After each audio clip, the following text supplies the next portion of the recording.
Bonjour, bienvenue dans ce 9e jour de défi 30 jours de bien-être à l'école. Aujourd'hui, une petite relaxation pour toi, inspirée de l'assise de Durkheim. Alors, qui était Durkheim? Durkheim était un philosophe, psychothérapeute et diplomate allemand du XXe siècle qui a donné naissance à la lignée inspirée par Durkheim, donc telle qu'elle est enseignée à l'école française de yoga actuellement.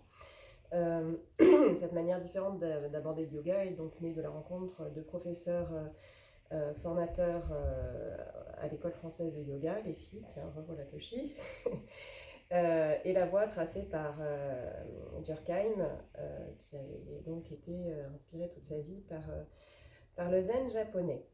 Cette technique permet de se recentrer, de retrouver l'équilibre, le centre, la confiance, de retrouver l'attention aux gestes, de se reconnecter au moment présent, bref, de s'apaiser.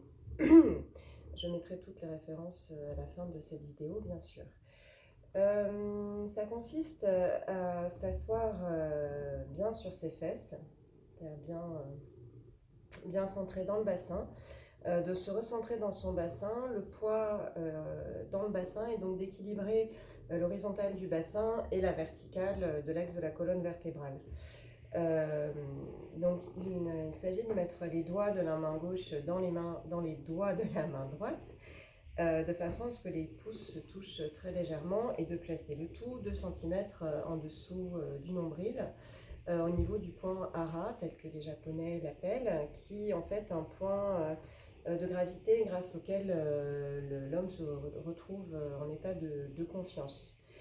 Donc l'idée, c'est d'avoir le poids dans le bas-ventre et pas du tout dans les épaules, de respirer, de lâcher les épaules, ou plutôt, comme dit Durkheim, de se lâcher soi-même dans ses épaules, de s'asseoir dans son bassin, de devenir un avec ses fesses, comme si en fait à chaque expiration on a l'impression que ses fesses deviennent plus grandes.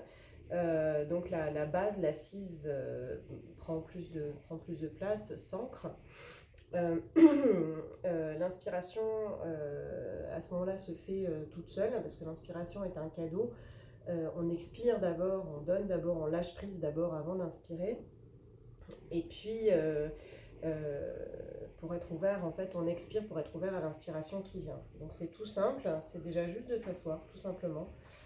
De placer ses mains donc de cette façon-là, juste sous le nombril, de lâcher les épaules, les yeux fermés si vous le sentez, ou les yeux ouverts comme vous voulez, et simplement d'inspirer, de se laisser inspirer, d'expirer à fond, et de sentir petit à petit le calme vous envahir, le calme revenir. Restez comme ça quelques minutes, concentré sur sa respiration, paisiblement, tranquillement. Écoutez, je ne sais pas si ça va te plaire à toi, mais en tout cas, ça plaît beaucoup à Toshi, donc j'en suis ravie. Je te remercie pour aujourd'hui. Prends bien le temps de le faire, vraiment, pour laisser le calme s'installer tranquillement, revenir tranquillement. Et je te dis à demain pour la 2e séance de yoga, dansons 2. Bonne journée!